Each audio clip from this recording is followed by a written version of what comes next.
Ever since ancient times, human beings have looked to philosophy for the secret of happiness. But few philosophers have come up with more suggestive or more relevant answers than one born on the Greek island of Samos, off the coast of modern Turkey, 341 years before the birth of Christ. His name was Epicurus. Very little about him has survived. All of his books have been lost across the centuries, leaving his philosophy of happiness to be reconstructed from just a few fragments. Epicurus believed that we could all find a way to be happy. The problem was, quite simply, that we were looking in the wrong place.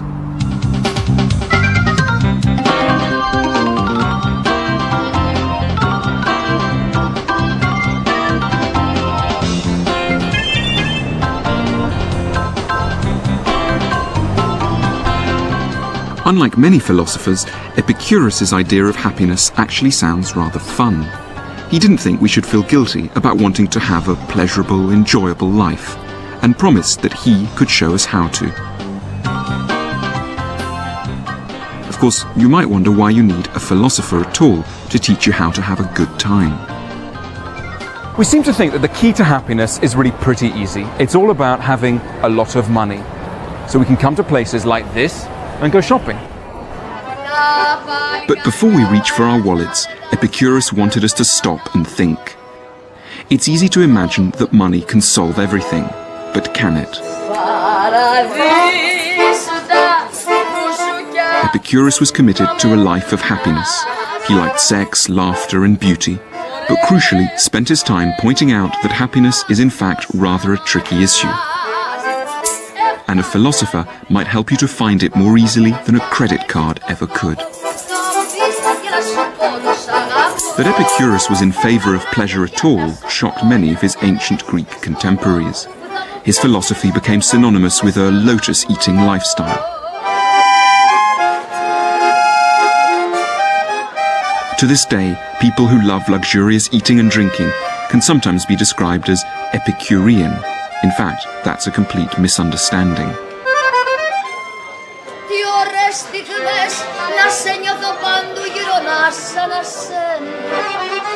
Epicurus said that pleasure was the most important thing in life, and yet if we actually look at the way that he lived, it seemed he led far from a luxurious life. His house was very simple, his clothes were extremely basic, he always drank water rather than wine, he found fish much too expensive, and he was happy just eating meals with bread, vegetables, and a few olives. He once asked a friend, "Send me a pot of cheese so that I can have a feast whenever I like." These were the kinds of tastes of a man who described pleasure as the end of life.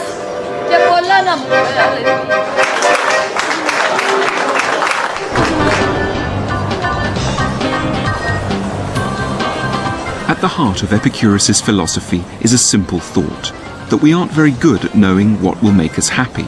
Though we may feel powerfully drawn towards material things and be convinced that they are what we require to be happy, we're often wrong.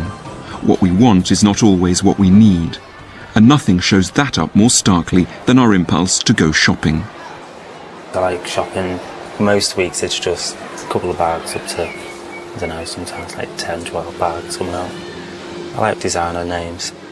Dolce & Gabbana stuff, Louise clothes, DKNY, and I love Gucci clothes as well. Stephen Perry is a hairdresser from Liverpool who spends all his spare time shopping. I suppose like I could resist, but usually I don't. Usually it's just like go in and shop anyway. Although when I go out buying all this stuff, it makes me happy. At the end of the month when the credit card and the store card bills and the loan repayments come out and stuff like that, then that doesn't make me happy because I see how much is going out every month on debt. Nothing too dressy. Sports watch do, tag out. Yeah, the one with the square face behind. How many watches have you got? This one? Not really that many, it's probably about 10. You've only got 10 watches? Only 10. I've only got one. What's the one you're wearing now? Wearing a spoon watch at the minute. Because I like this just for That's nice.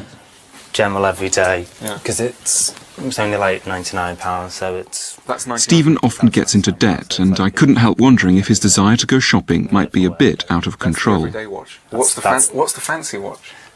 the £1,000 tag watch. Oh my God, that's amazing. So what's the craziest thing you've bought in terms of like bad impulse buying? Pair of shorts. From where? It's from a shopping mall in Liverpool. These are them actually. They didn't have my size, so I thought, right, these will fit me. But you put them on and they just tend to look like truly horrendous. Like cycling shorts sort of thing. How much did they cost? God, I think they were about £50, 50, 60 quid, something like that. They were never taken back. The same as these jeans. I mean, these have still got the labels on because I just got these home and they were like, they were miles too long, miles too big. I did mean to take them back, but I don't like taking things back. Yeah, fine, thanks. Would you ever get home and you think you're surrounded by shopping bags and you're thinking, God, it's all a bit, what am I going to do with all this? Yeah, I mean, especially like you come home and you've just got bags everywhere and you just, why have I spent all that? And then the credit card bill comes in at the end of the month and you think, oh, why did I spend all that sort of thing? In a way, we're all a bit like Stephen, people who shop too much. Epicurus thought he knew why. We don't understand what we really need, and so fall prey to manic substitute desires for huge numbers of ill-fitting trousers or countless pairs of shoes. But Epicurus declared that he had actually discovered what we did need, and luckily for anyone without much money, the ingredients of happiness come pretty cheap. And the first ingredient we need is friends. Epicurus took the idea of friendship very seriously, so seriously that he made an extremely radical innovation. When he came to Athens at 306 BC, at the age of 35, he bought a large house just outside the city of Athens, in this place here, which we called the Garden. Of course, at that time it was rather beautiful, a bit more beautiful than it is now, where it seems to be a taxi graveyard. What he did was that he bought this house and asked a group of friends to move in with him. The house was quite large, so there was room enough for everyone to have their own quarters at the same time as coming together for meals and conversations in the common rooms of the house. What Epicurus was doing was picking up on a rather common sense point, which is that friends are a major source of happiness. But I think where he was distinctive was in his idea that in order to really benefit from friends, you had to see them not just occasionally, not just for the odd drink in a bar or the odd chat on the phone, but you had to live with these friends at all times, so they'd be your permanent companions. And I think that was his distinctive idea of happiness. You wouldn't catch Epicurus devouring lunch on his own in a burger bar. He recommended that we try never even to eat a snack alone. Before you eat or drink anything, he said, consider carefully who you eat or drink with, rather than what you eat or drink. For feeding without a friend is the life of a lion or a wolf.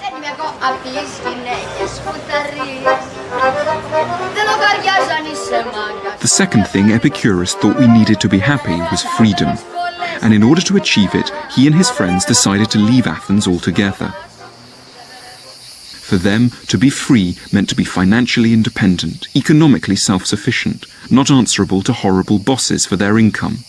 So they resolved to leave city life and its competitive and gossipy atmosphere behind them once and for all. So they left Athens and started what could best have been described as a commune. We must free ourselves from the prison of everyday life and politics, Epicurus wrote. And that's precisely what they did. The life was simple, but at least they enjoyed their freedom. They didn't mind if they looked shabby or didn't have as much money as other people, because they were self-sufficient and had gained their independence from what other people thought. There was, in the financial sense, nothing to prove. Epicurus believed there was a third ingredient necessary for happiness, and that was an analysed life, by which he meant a life in which we take time off to reflect on our worries, to analyse what is troubling us. Our anxieties quickly diminish if we give ourselves time to think them through. And to do that, we need to take a step back from the noisy distractions of the commercial world and to find time and space for quiet thinking about our lives. Of course, having loads of money has never made anyone unhappy, but I think the lovely idea in Epicurus is that if you're denied money for whatever reason, and yet you have his three goods, that is, you've got friends, you've got an analysed life, and you're self-sufficient, then you'll never be denied happiness. And conversely, if you've got loads of money, but you're lacking friends, you haven't got a self-sufficient life, you're not doing a lot of analysing, then you'll never be happy, according to Epicurus. So if we try and draw this relationship between happiness and money on a graph, imagine that on this side of the graph, you've got levels of happiness, happy you are, and then on this side, you've got levels of income. Now for Epicurus, so long as you've got enough money to provide you with the essentials of life, you can start to be happy fairly early on if you have his three goods. And you won't get any happier the more money you accumulate. Level of happiness stays pretty steady. However, if you've got loads of money and yet you haven't got any friends, you're not self-sufficient, you've got loads of anxieties, then your level of happiness is going to stay very flat. And I think that's a lovely and consoling idea for anyone who's either worried about the fact they may lose their money or is denied the chance to make any. But if the ingredients of happiness are so simple, why aren't more of us actually happy? Epicurus blamed advertising. As we've just seen, advertising can be enormously seductive. It tends to make us feel that there are all sorts of things missing from our lives. But Epicurus insisted that we only need three things to be happy: friends, freedom, and an analysed life. If he's right, why then do we want to shop so much? Epicurus's answer would be that the commercial world slyly associates the things it wants to sell us with the things it knows that we need. So for example, this might persuade us to buy Bacardi, but only by blurring the fact that it's really the friends we're looking for. This one tries to sell us perfume by naming it after the thing we're all really after: freedom.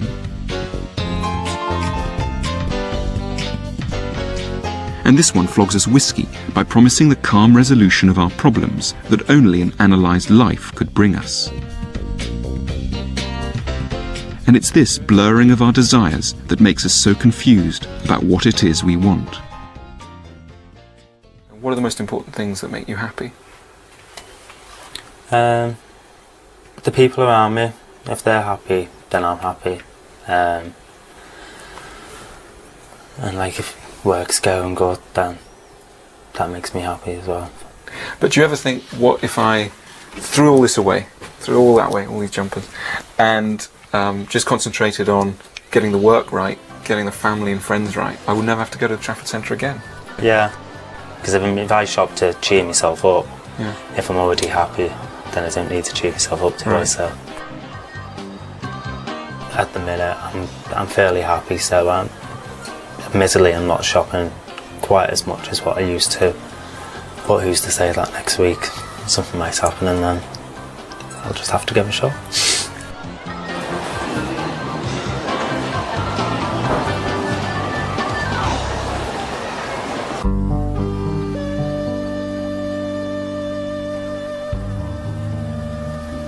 Epicurus may have lived more than 2,000 years ago, but he would have understood the pressures that make people like Stephen shop so much, and he had a bold and practical solution to counter them. The place to find it is here, in a dusty and remote corner of southwestern Turkey. That Epicurus should still speak to us at all is something of a miracle, as every one of the 300 books he wrote has been lost.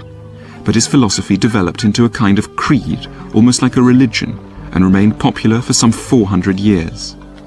Epicurean communities were founded in places like this all across the ancient world, and it's largely thanks to them that fragments of what Epicurus wrote have survived.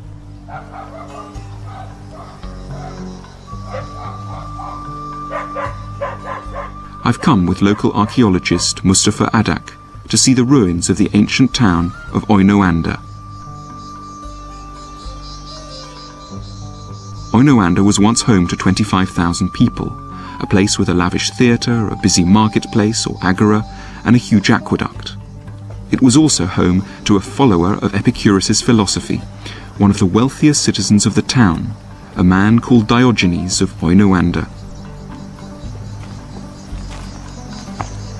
Around the AD 120s, this Diogenes took a highly unusual decision.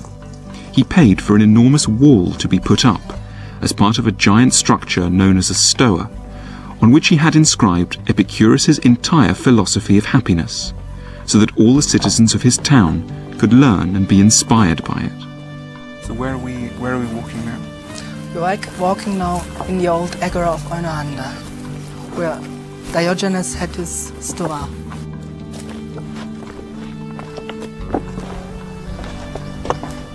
What we're seeing now is there's these bits of the wall. The stoa was broken up by earthquake, most probably, and there are more than 200 fragments of the inscription. This is one of the fragments. This is the beginning of the inscription. And this is where Diogenes tries to explain why he put up the wall in the first place. Yes, he's saying that if there were one or two persons who are lost, he could educate them personally. But Right. there are many people, so he decided to put up the stone. Right. So if there were just one or two people who didn't know how to be happy, he'd go and talk to them. But because there are so many, the best way to help them is to actually put up a wall in the middle of the town. That's right. Right. That's the explanation he gives here in this fragment. What a lovely thing to do. So Diogenes was acting on a crucial idea in Epicurus, that in order to live wisely, it isn't enough just to read a philosophical argument once or twice. We need constant reminders of it, or we'll forget. When we're encouraged to go shopping by bright lights and inviting displays, we're quickly liable to lose sight of our true desires. Only agriculture. So we have to counteract the influence of advertising by creating advertisements which say what we really do need. And that's why Diogenes put up his wall. Inscriptions, and I think they collapsed. The stoa collapsed then. What is this here? This is another very fascinating fragment. The massive limestone wall originally stood right next to the marketplace of the town. Inhabitants shopping in the boutiques of Onde were warned to expect little happiness from the activity. Hedone, happiness.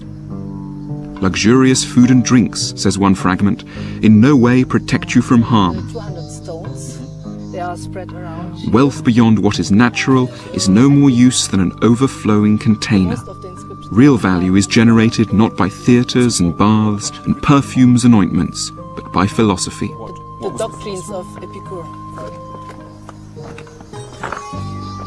The wall may have crumbled into ruin, but movingly, the ideas inscribed on it retain their life and their relevance. I mean, it strikes me as a real paradox, really, that you would have had where people are going shopping, they're sort of carrying their shopping, and then on the wall you've got these reminders that shopping is not necessarily going to make you happy. Yes, the letters of the inscription were red, so everyone could see them. Oh, right, so it was all written in red? In red, yes. So in you red really could color. have seen it. I mean, you could have been at the other side of the marketplace. Of course. And you would have seen that there was this basically kind of advertisement almost for Epicureanism on the wall. It must have been a beautiful spot. I mean, to have not only philosophy enlightening you, but also a fantastic view onto the surrounding countryside. Yes. I can imagine it would have been easy to be wise. Not easy, but easier to be wise here. I would have done less shopping if I had this wall and this surrounding. It's a pity they didn't do it more, and that they don't do it today. I think it's a lovely idea. Yes. Wall philosophy. Steve, who's creative, is going to take you. If Epicurus and his followers had been alive today, they wouldn't have been sniffy about advertising.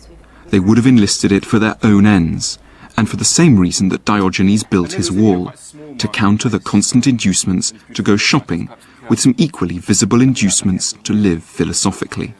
The first ideas were basically just kind of dry and ironic kind of statements like, shop your blues away. Right. I've come to the kind of place where Epicureans might have turned, the offices of the advertising agency St. Luke's, to get ideas for creating some modern public reminders of how to live wisely.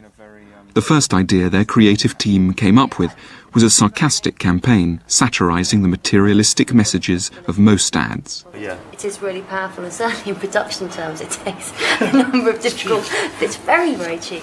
And then even a bit more challenging, be happy with shopping, TV and a yearly holiday. Right, I love that. That really does sum it all up, doesn't it? And then finally just culminated, I think, in this thought, which I thought was the strongest, which was fill that void in your life with the product.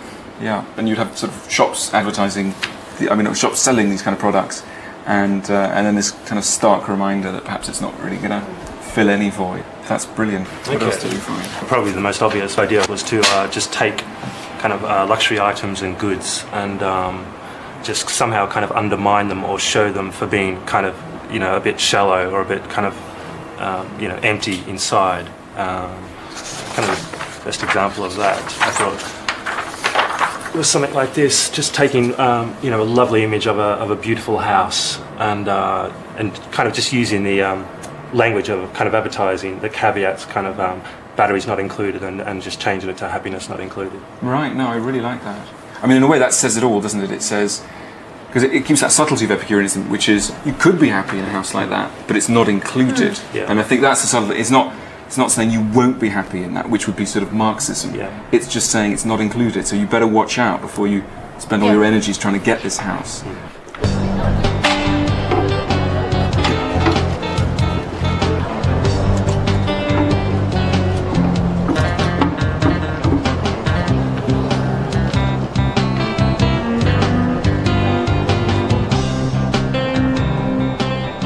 Unfortunately, philosophers have rarely had much money for advertising campaigns.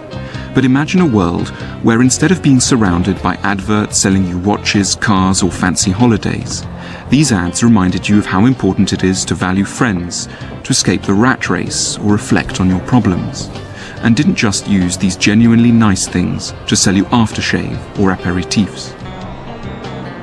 It's hard to know whether the people of Oinoanda discovered what they did need and ceased buying what they didn't because of the giant advertisement in their midst. But Epicurus' central message seems, if anything, more relevant to today's consumer society than it did to his own. And there's no reason to believe that happiness is any more included in the many more things we can buy. Of course, putting up one poster in the Trafford Centre in Manchester couldn't on its own turn back the tide of consumerism. And although shoppers seemed interested in what my ad was trying to say, I didn't see much evidence of people stopping shopping. But the fact remains, we're horribly confused about what could make us happy. If we really knew what we needed, there are few things we'd be desperate to buy. Epicurus makes us think very carefully about the merits of our own society. Of course, these societies are enormously wealthy. We can buy almost anything we want in a place like this, full of colourful shops selling wonderfully well-produced goods. And yet, what Epicurus wants us to think is, do places like this really provide us with the key ingredients of happiness? And he thought, and I think he was right, that they don't. Happiness may be difficult to attain, Epicurus admitted that, but he insisted that the obstacles are not primarily financial.